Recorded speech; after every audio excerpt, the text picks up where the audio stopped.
আরজি করের নারকীয় ঘটনাকে কেন্দ্র করে আমরা দেখছি কিছু বিশেষ রাজনৈতিক দল ফায়দা তুলতে ব্যস্ত।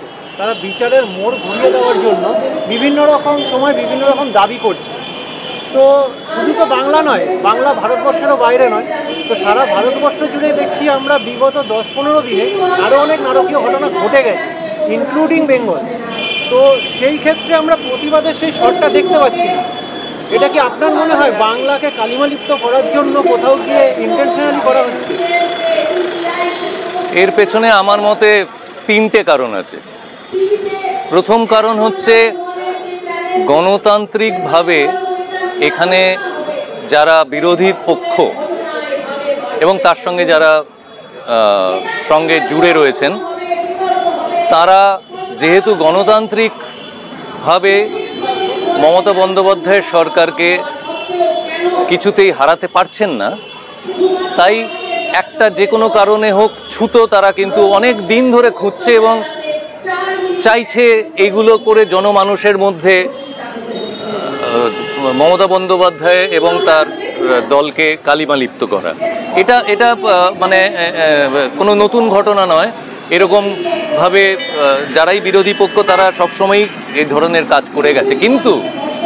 কিন্তু যেটা হচ্ছে যে এর মধ্যে দেখা গেছে, আমি যদি একটু পিছিয়ে যাই, এই কয়েক মাস আগের ঘটনা যদি বলি, 2024-এর লোকসভার আগে, তখন যে সন্দেশখালি ঘটনা, সন্দেশখালি নিয়ে যেভাবে মিথ্যা প্রচার করে, এবং তার সঙ্গে শুধু তারা নয়, তাদের সঙ্গে যারা গণমাধ্যম, তারা যেভাবে এককাট্টা হয়ে বাংলাকে কালিমালিপ্ত করতে হবে। আলটিমেটলি তো আমি বাঙালি হিসেবে বলবো, আমি কোনো দলের পক্ষ এপক্ষ বিপক্ষ, যদি সবার মধ্যে একটা রাজনীতি থাকে, রাজনীতি নেই এই কথাটা আমি বিশ্বাস করি না, প্রত্যেকের মধ্যে রাজনীতি আছে। কিন্তু আমি যেহেতু কোনো দলের পক্ষে বা দলের সপক্ষে বা দলের মধ্যে কারণ নই, আমি সেইভাবে বলবো না। কিন্তু এই কাজগুলোর সঙ্গে কিন্তু শুধুমাত্র যে একটা দল বা একের বেশি দল জড়িয়ে রয়েছে তা নয়, তার সঙ্গে বেশ কিছু মিডিয়াও জড়িয়ে রয়েছে। এই কাজটা কিন্তু হচ্ছে।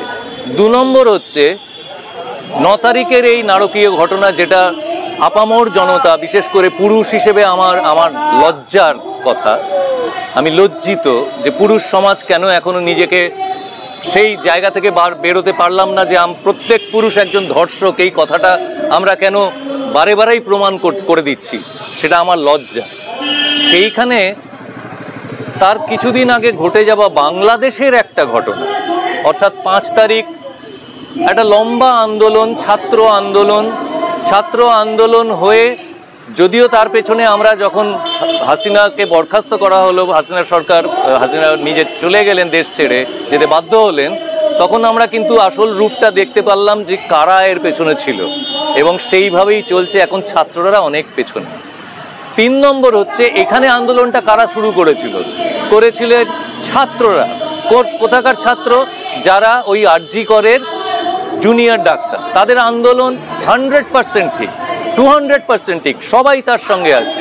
যদিও তাদেরকে আলাদা করে আমি এইটুকুই বলতে পারি, বা সবাই বলবে হয়তো, যে সরকারি হাসপাতালে যারা আসেন তারা কিন্তু অন্য কোথাও চিকিৎসা করাতে পারবেন না বলেই আসেন। তাদের পাশে দাঁড়ান, এটা আবেদন রাখবো। তারপরেও বলছি, তারা আন্দোলন করছেন। এই আন্দোলনটাকে একটা অন্য জায়গায় নিয়ে পৌঁছলো কিন্তু বেশ কিছু ফেক নিউজ, এবং হয়তো আমি বলবো যে সরকারের কোনো মানুষের কিছু মন্তব্য, আমি ডিটেলে বলতে পারবো না এই মুহূর্তে, হয়তো সেইগুলো একটা ফ্লেয়ার আপ করে 14 তারিখ আমরা একটা অসাধারণ অনন্য নজির, এটা আমি অন্তত তো দেখিনি, আমি জানি না আমার থেকেও যারা বয়োবৃদ্ধ তারা দেখেছেন কিনা, রাত দখল, রিক্লেম দ্য নাইট। সেখানে যিনি ডাক দিয়েছিলেন, তারা আগেও ডাক দিয়েছেন, সেখানে 70-100 জনের বেশি আসেনি। এখানে লক্ষ লক্ষ লোক, এবং তার মধ্যে নারী, মা, বোন, দিদি, বউ সবাই মিলে নেমেছিলেন। এটার পাশে দাঁড়ানো দরকার ছিল, কিন্তু সেটা বোধহয় সহ্য হলো না কিছু সংসদীয় বিরোধী পক্ষের। তারা এটাকে হাইজ্যাক করলেন, যে এই যে নারী পুরুষ সবে মিলে নেমেছে, এই জায়গাটাকে আমাদের করায়ত্ত করতে হবে। এবং এই নিয়ে তারা যে মোমেন্টে রাজনীতির মধ্যে ঢুকে পড়লেন, এবং রাজনীতি করে সেই আন্দোলনকে নিয়ে গেলেন দফা 1 দাবি 1 মমতার পদত্যাগ বা মুখ্যমন্ত্রীর পদত্যাগ। ওটা ছিল হাসিনার পদত্যাগ, ওইটাই থেকে ধার করা। কিন্তু সেটা এর আগেও পদত্যাগ মমতা ব্যানার্জি নিজেই চেয়েছেন, চাইতেই পারেন, সেটা তাদের রাজনৈতিক কর্তব্য।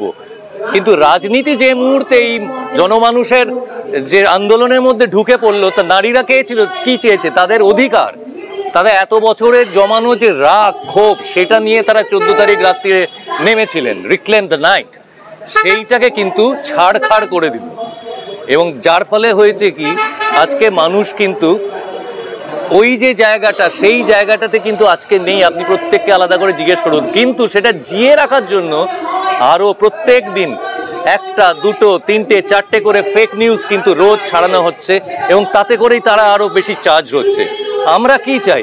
যে একটা নারকীয় ঘটনা ঘটেছে, কিন্তু এটা তো শুধু বাংলায় নয়, বাংলাতে যেমন হয় তার থেকে অনেক বেশি হয় উত্তরপ্রদেশে। গত কদিনে উত্তরপ্রদেশে, উত্তরাখণ্ডে, পাটনায়, উড়িষ্যায়, আসামে, মহারাষ্ট্রে কি না হয়ে গেছে, সেগুলো নিয়ে কিন্তু তারা একবারও বলছে না। তারা কিন্তু একবারও বিচার চাই বলছে। কার কাছে? এখন বিচার হচ্ছে সিবিআই এর হাতে, সিবিআই এর কাছে বিচার চাই। সেটা নিয়ে যেমন ডাক্তাররা বা জুনিয়র ডাক্তাররা গেছিলেন, এটাই ন্যায্য। আজকে বিচার চাওয়াটা উচিত সিবিআই এর কাছে। কাজেই আমরা চাই যে রাজনীতি ছেড়ে, রাজনীতি থাক তার রাজনীতি জায়গায়, সংসদীয় গণতান্ত্রিক দলগুলো তারা রাজনীতি করার জায়গা, যেখানে রাজনীতি করার সেখানে আসুক, করুক, কিন্তু এই মানুষের অধিকারটাকে ছিনিয়ে নেওয়া নয়। আপনারা যারা ভাবছেন যে এতে মানুষ আপনার পাশে থাকবে, আমার মনে হয় ভুল ভাবছেন। এটা আমার বক্তব্য।